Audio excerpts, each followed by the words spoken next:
Žiūrim, kas čia gaus.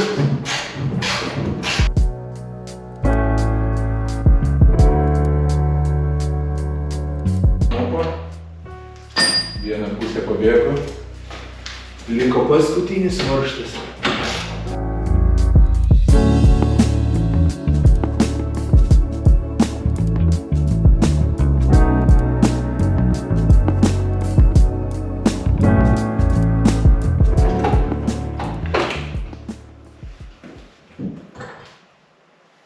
Nežinau, ten dar viskas laikosi kažkaip įtartinai.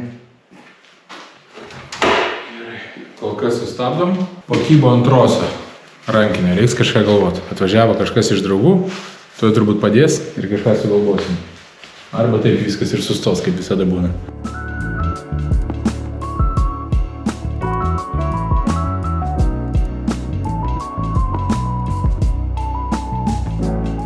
The next day. Tai dar viena diena prie Smarto. Geras oras pagaliau laukia, šiltas, saulė šviečia. Prie Smarto. Šiandien išsivariau variklį pilnai atsijungiau. Kadangi Smartas nelabai mėgsta su fiškėm draugauti, atsijungimas vyko va taip pat. Turbūt, kad šitų laidų jau man į variklį neprireiks. Šitos fiškės turbūt irgi neprireiks. Kol kas nešalinu, ko nežinau. Kai išsiaiškinsiu, šalinsim. Va čia va tie laidai atkirpti nuo variklio. Čia va fiškės irgi nebuvo į bagažinę, kas mane labai nervuoja tokie dalykai.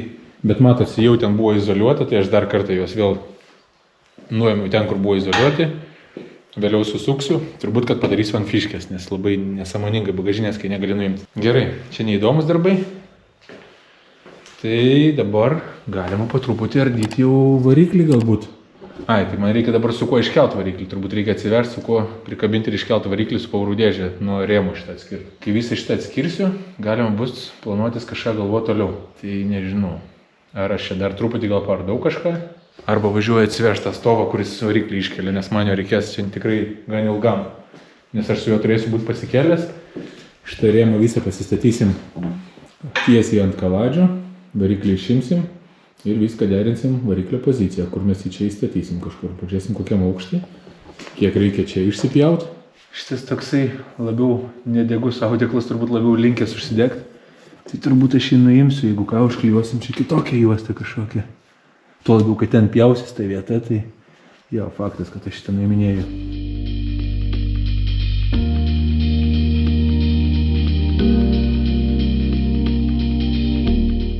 Tai va truputį parodau, paaiškinau, kas čia vyksta. Tai variklis atrinktas, paruošta, pusryčiai, kaip matėt, nuimti jau. Šitas kersinukas, iksiukas nuimtas, antras pusryčiais ten. Šitie pusryčiai pagal mano planą turėtų čia ir likti. Trumpasis čia, ilgasis čia. Pavarų dėžę, kai nuimsim, parodysiu turbūt, kaip ją ardysiu ir iš čia išimsiu tą reduktorių. Ir žiūrėsim, ką su juo padaryti. Kaip jį čia palikti ant guolių kažkokių žodžių. Nenoriu per anksti prisišnekėti, pirmą išsiardysiu, pažiūrėsiu kaip atrodo, tada mąstysim, ką toliau daryti. Dabar liko atsisukti variklio tvirtinimą vieną, antrą ir čia yra trečias. 3 variklio tvirtinimai, bet prieš tai turiu prisikabinti kažkokią virvę, kad laikytų variklį ir atsukęs bandysiu iškelinėti. Iškelsiu. Reikia susirasti, kur pasidėti, nes iš karto norėsiu ir pavarų dėžę atsiskirti. Variklį iš karto išvešiu iš čia, kad nesimaišytų, turbūt jis man reikalingas. O pavarų dėžę kažkur tai čia ardysiu. Nežinau, šiandien ar rytoj, bet parodysiu visą tą procesą, kaip ardau ir ką aš ten randu. O jeigu kažkam reikia variklio, būtinai rašykit. Variklis parduodamas už pigiai. Jis geras, bet man nereikalingas. 0,6 litrų. Labai su didelė turbo. Tokios skilutės. Kabinu virvę, traukiam variklį ir pradedam ardymus. Pasikeitė šiek tiek planas, galvoju, o jeigu pirmą nuėmu pavarų dėžę ir po to variklį, tai pabandom taip, tokį planą.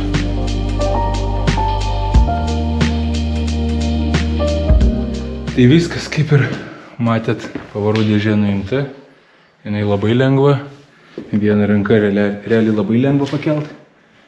Ja ardysim, kad ir kaip atrodytų. Realiai šiek tiek didesnė už ranką. Pavarų dėžė tokia mažutė, variklis irgi. Ant domkrato realiai tilpai važinėti galima su juo persivežti kur nori. Tai vat vaizdas toks. Šitas varikliukas iškeliauja. Nu, jisai nežinau, reiktų pamatuoti, koks čia dydis jo. Ir šitas gausis aukštesnis. Tai tuo jau artėjom link primatavimų, bet viską darom iš eilės. Kokie dabar tai eilė, nežinau, turbūt pirmą apsitvarkau, išvarau viską iš šiandien, variklį išvežu, pavarų dėžę palieku ir reiks ardyti. Tik nesuprantu vieno dalyko, kam aš vežiausi šitą keltuvą variklio, jeigu viską be jo padariau. Nu, bet čia vėliau jis bus aktualus, prisirišt variklį motociklo, kai reiks atrast padėtį, kur jis stovės, tai tada turbūt reikalingas bus. O šiaip, kadangi variklio tvirtinimo ausis skirsis, tai reikės turbūt pjaut visus nereikalingus laikiklius, šalint, nusisukt plastikus, čia viską pašalint. Rankinis klausimas dar liks ar ne, nes norėjau hidraulinį padaryti ir jį turbūt padarysiu, bet ar trosus palikt, klausimas. Bet yra tikimybė, kad jie čia man trukdys, tai greičiausiai šalinsiu trosus, nes kam čia tie būgnai, kam čia tie trosai, nežinau. Nežinau kaip vaizdas, bet stengiuosi. Labai kokybiškai viską filmuojam. Važiuojam.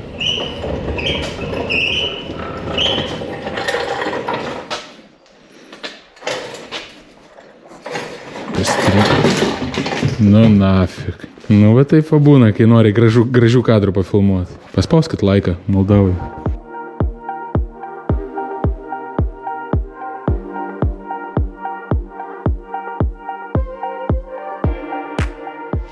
Tai vat, atsukau varžtelius.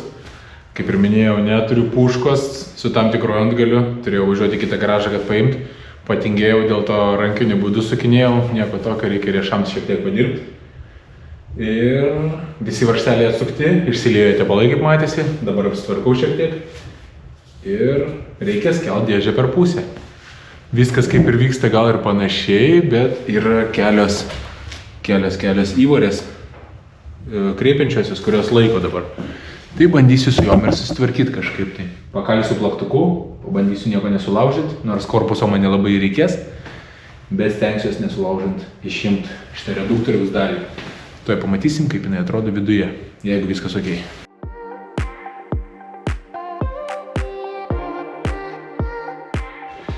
Dėžė išsiardė, ta dalis, kurios reikėjo man, yra štai čia. Čia yra reduktorius, kurį panaudosim. Dabar bandysiu kažkaip jį išimti, turbūt išsiims nesunkiai.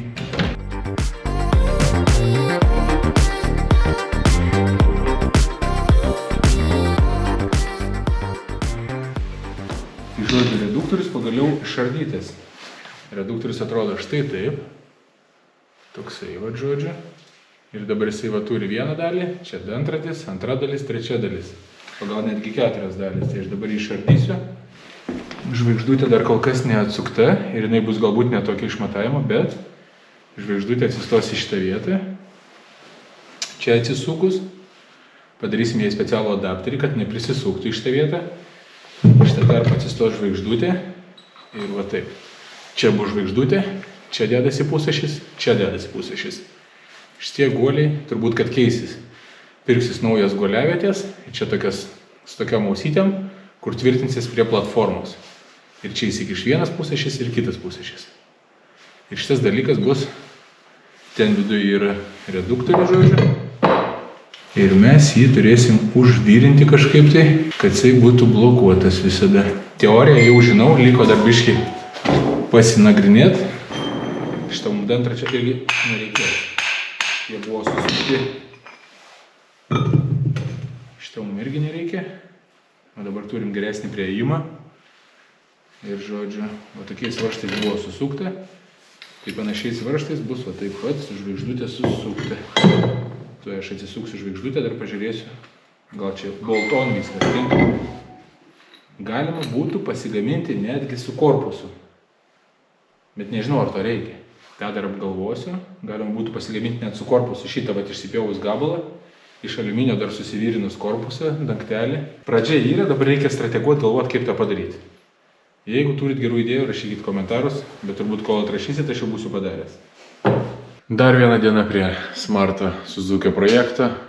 Pirmoje vietoje, kaip visada, po vakar susitvarkom. Gaila, bet jau dėmesys lieka. Bet galbūt dar kažkada atsiplaus. Žodžiu. Tai va, šiandien čia išsiploviau viską, pasidėjau daugmaž, ko galėtų prireikti. Tai va, šitą detalę, galvoju, tą mano reduktorių gaminamą. Reikės, aišku, pirmą užsivyrinti, kaip ir minėjau. Tada galvoju, šitą vat galima būtų dėti. Nutekinti šitą vietą, kad užsidėtų čia šitas žvaigždutė. Tada galėtų prisisukti varžtais prie šitos plokštės arba kitą naują išsitekint. Ir tada užsidėtų šitą ir tais varžtais prisisuktų visa ta konstrukcija tokia. Tokia mano idėja. Nežinau, čia gera ar ne. Pasikalbėsiu su tais, kas galėtų tekinti ir padaryti, pažiūrėsiu, ką jie galvoja, ar pritarė mano idėjai. Ir taip, toliau šiandien ką galėčiau padaryti, nes čia jau paruošta, kaip daugmaž reikia rodyti tam, kas tekintų ir padaryti visą šitą reduktorių, suvirint. Čia jau ne mano dalykai, konstrukciniai tokie. Aš idėją galiu pasiūlyti, gal pasiūlys kažkas geriau. Bet darysiu ne pats tą. Tiesiog turėsiu atiduoti ir pasimti turbūt gatavą daiktą. Bent jau mintis tokia. Su galiniu tiltuką galiu padaryti. Galiu nusisukti pagalvės, vis dėlto jos nusisuka, matau. Gal vieną kokią reikės nupjauti, bet šitos vat nusisuka. Nusisuksiu šitas. Pasistatysiu turbūt jį ant kaladžio kažkaip tai, kad lygiai stovėtų, kad galima būtų variklį pridėti. Ir nuardysiu variklį, turbūt nurinksiu visokius nereikalingus dalykus. Kažką baką nuimsiu, filtradėžę nuimsiu, kad būtų daugmaž pats variklis. Prisirišiu jį su virvėmis kažkaip ir pasikelsiu su kraniuku tuo ir prisidėsiu į tą vietą, kur daugmaž galėtų būti tas variklis, kad pasimatuoti, įsivaizduot, kur jį geriau statyti.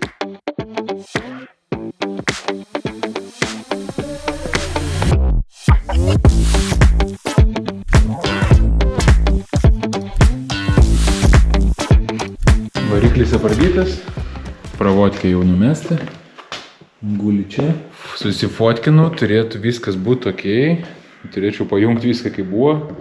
Bakas numestas, filtradėžė numesta.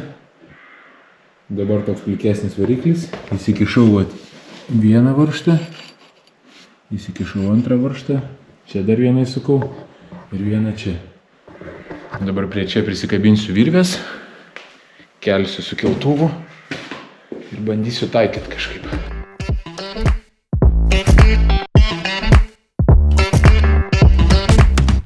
Pradžia tokia, kur atrodo viskas greit juda, bet realiai nieko čia nepadaryta. Tiesiog daugmaž pridėtas variklis, pasižiūrėti, kaip čia jis atrodytų ir kiek vietos užima. Daugmaž, kad įsivaizduot, ką nupjaut, ką palikti, kokiam aukštį ir į kokią vietą ir kokiu kampu pastatyti.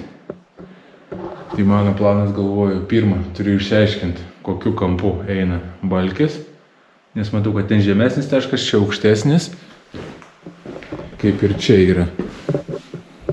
Čia žemesnis taškas, o čia aukščiau, neskaitant to, kad mašina dabar dar tai pakelta. Tai išsiaiškinti, koks šiandien nuolydis pradžiai, tada kokiu kampu motociklė lygiai stovi variklis. Bet principė man atrodo, kad labai panašiai.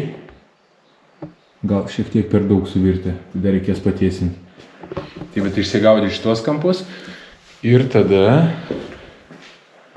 sujungti reikės du pusėšius į savo vietas ir pasižiūrėti, kurioje vietoje gausis mano tas reduktorius, kur gaunasi sujungtas, kai jis bus pagamintas. Tada čia turėsiu pasigaminti tokią ašį. Turbūt nuo šito krašto iki šito, ant sferinių guolištų. Ašis, kur žvaigždutė viena iš čia suks šitą ašį, o antra čia žvaigždutė bus, kuris suks jau tą reduktoriuką mažą. Tai va daugmaž įsivaizdavimas toks. Nu ir aišku, klausimynas visas bus čia. Nes čia matau aušinimo žarnas čia, ten aušinimo žarnas čia. Elektrinis, nežinau, varikliukas čia turbūt nėra nei ten, nei ten. Kokia pompa vandens aš čia nežinau, bet pasižiūrėsiu, bet turbūt, kad bet kuriuo atveju planuoju statyti elektrinę vandens pompą, kadangi to leis į priekį ir atgal, kad užtektų to aušinimo. Išsiaiškinti dabar reikia, kurie nereikalingi laidai, kad pašalint, kad žinot, kiek čia man reikės išpjauti į vidų. Nes tas variklis, kaip matosi, bus išlindęs. Tai reikia žiūrėti, koks tas aukštis išlindimo ir kurią vietą man daug maž reikės pjauti. O gal nebus blogai, jeigu ir visą, aš čia per visą plotį išsipjaučiau šitą. Ir vėliau susiformuočiau iš lakštų tiek, kiek man reikia. Kol kas mintis tokios, ką pagalvoju, ką čia galima toliau daryti. Manau, kad reikės prasiardyti čia šitą vietą ir pasižiūrėti, kiek čia galima išpjauti.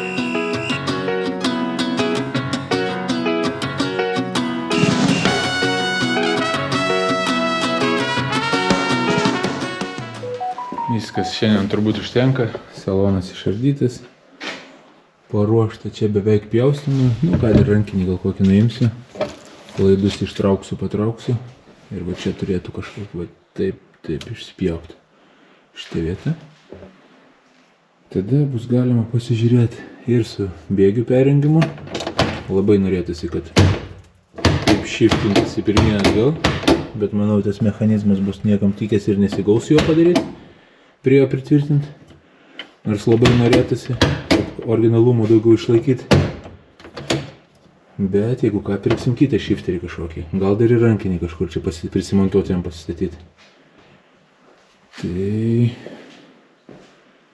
kol kas turbūt tiek. Išsiėmiau saloną, išsirpsiu, susitvarkysiu, paliksiu mėlyną originalų, nieko turbūt nekeisiu. Šiandien pavargau, graži diena, užtenka.